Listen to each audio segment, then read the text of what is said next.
So today is the day that we get the frame blasted on the 2005 Power Stroke that I'm building.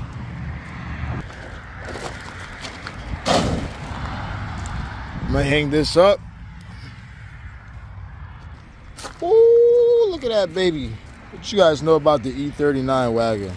So today, we're gonna get everything cleaned up in the shop, straighten out the cars, getting rid of a lot of stuff, and then we can get the shop in a more comfortable position because I'm always squeezing between stuff. Hey, look at this place.